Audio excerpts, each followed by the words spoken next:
With season five's new opening, I'm super mixed with the opening, honestly. The first half of it was very meh to me, but the second half was legitimately some of my favorite visuals I've ever seen from My Hero Academia openings. But at the least, the song is good.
I was really hoping that that he wouldn't be able to get caught off guard so quickly as soon as the fight began. But that air prison is definitely a problem. So I don't really knock him for that. Now, with Denki is such a underutilized character. Ever since I first saw him in My Hero Academia, I went on, wow, this guy is pretty cool with his quirk. His dynamic with Koya right now is weak, even though he scored 16th place in the entrance exam. Someone with his quirk should have got at least 7th place, even Orajiro scored better than him. Now, there's his quirk, he'll definitely be in the top 1A. Not to mention with his electricity, he can emanate heat. Not sure if his body will be able to handle it though. From an offense and defensive standpoint, he has a actual ultimate quirk. Like Marvel, electrical quickly comes to mind. He can levitate on the strings of electricity. Shima's training is really he really pulled it off with this one. I think by him himself to overcome his fears and to be training long enough to change the outlook to have a more positive attitude. He also incorporated strategies he picked up from the people he admires, not just Crimson Riot, but he also implements Mineta and outgoing nature to help, social skills, but he also picked up Bakugo's drive. He even tries to think more literal like Deku. He's always trying to better himself so that he can protect others. Shima has grown, but that doesn't mean he's ready for every situation. He's good at hardening, but it's a limit in his mobility. So it makes sense that he could be counteracted with Divine's growth, quick attack. Plus, Denki showcase using strategy and thinking. Even though I'm glad to have another professional license moment with Kirishima, but let's just overlook this one, especially with Froki looking calmness characteristics of a leader.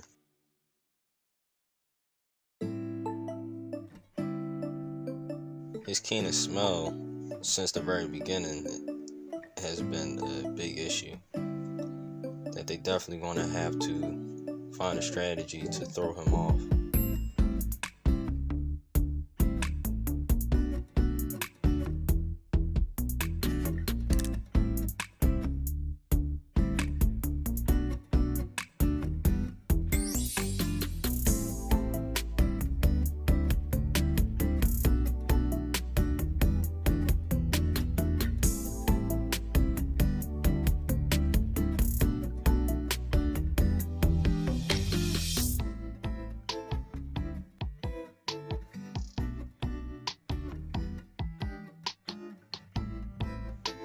With Dinky saying that, then Class A really has to watch out for Class B, because ever since the festival, they have been doing intensive training with their quirks as well, enhancing them and finding new strategies and tactics to use against them.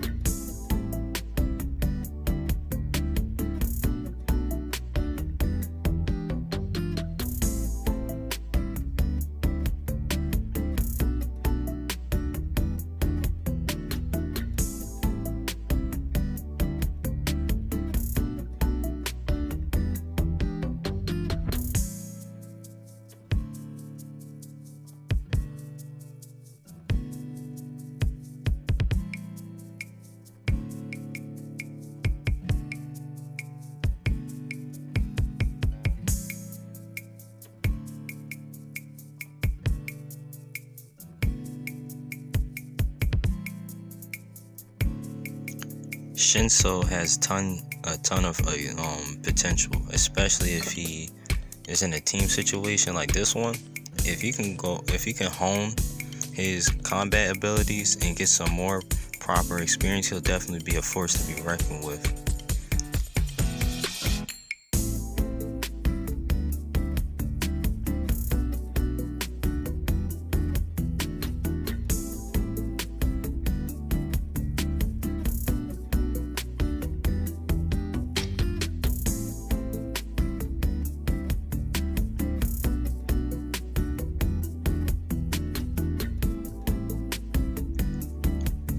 When Froby explains her new ability that is an addition on her quirk, I don't really recall her having toxic like sweat or slime, but I can understand. It's just like when you discover a new ability to your quirk, because it's more frog related, so obviously there's poisonous frogs out in the world, and just like some frogs can camouflage, she discovered how to like blend into her surroundings. So it's not surprising that she's still discovering them as she goes along, especially when she was in the cold last season. I was wondering if she can go into like hibernation that way too, because she did say she was sleeping, so she couldn't even, I wonder if she could like preserve herself and not age that way.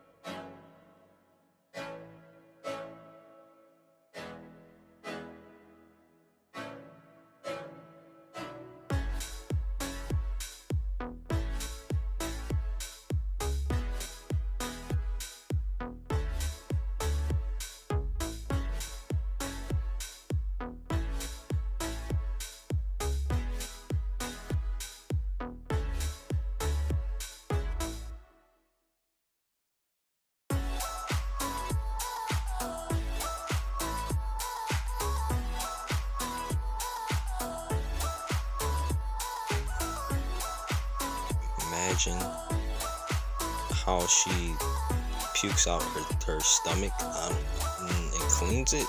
I mean, hey, if that's the best way. If you drink toxic water or food, it's the best way to clean out your stomach.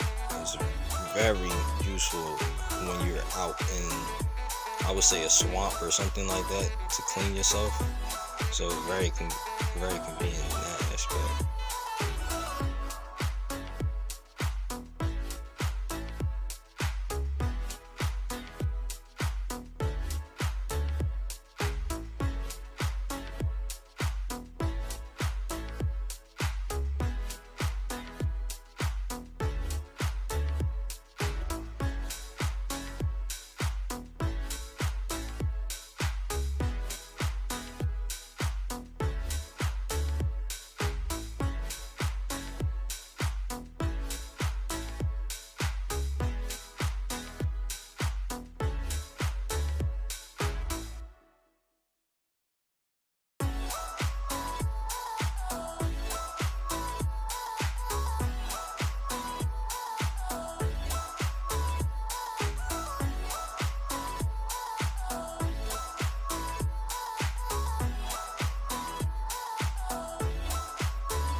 Vines are extremely versatile, extremely useful when it comes to long distance like territory.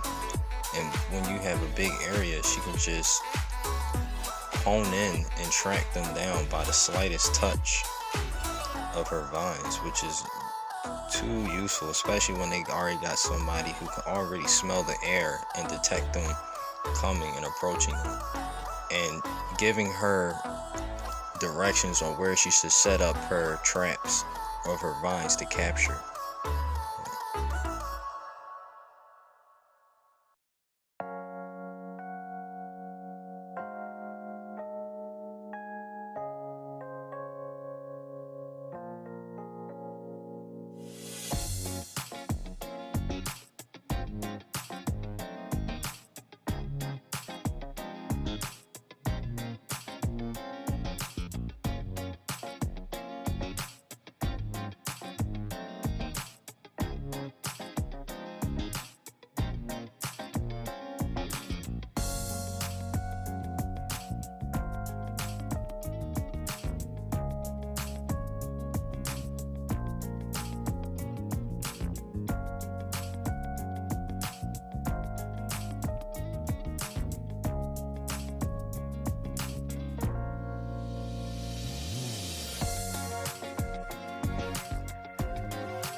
I don't think the issue was low intensity but focus. The reason why he got his disc launcher so that he could focus his energy more precisely rather than using it discriminately shocks, which shot all his energy in random directions, so he could theoretically be able the same or at least similar damage with a low powered shock, since he can focus it into a single point.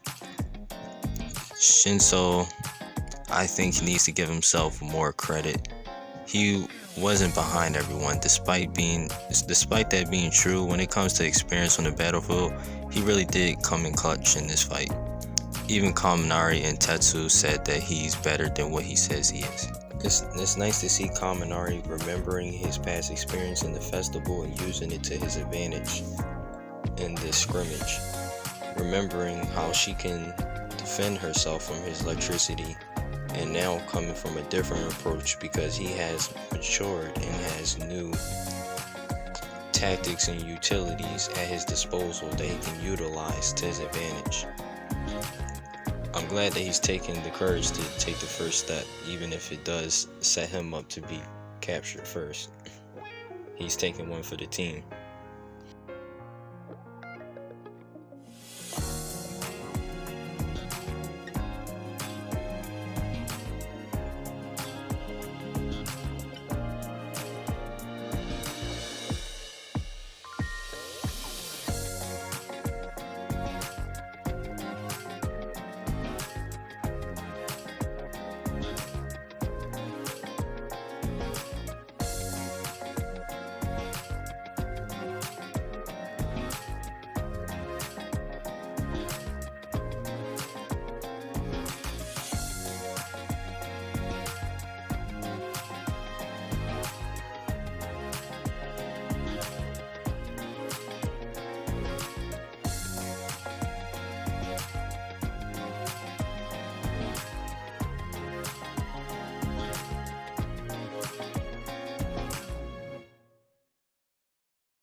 This is another reason why they get a little too cocky with their own strength.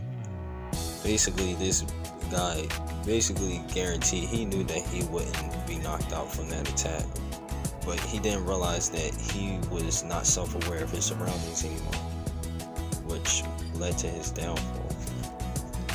I love Shinso's voice changer even more, even if you know his quirk.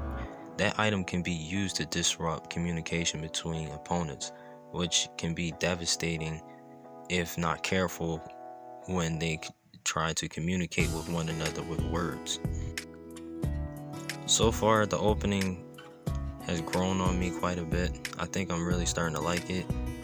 This episode, I love it even more by the fact that even like minor characters are shown to be more formidable in their own right. Shinso came across as very dangerous, but still makes just enough slip-ups for it to be believable that he has not been in the hero course up until now. So I'm not going to be able to pronounce this correctly, but Shadai and Hibernian, basically the beast and basically the guy with the scales, seem very powerful. That it's clear that the only thing that allowed Class A kids to beat the other team, which is Class B, was the difference in technical thinking.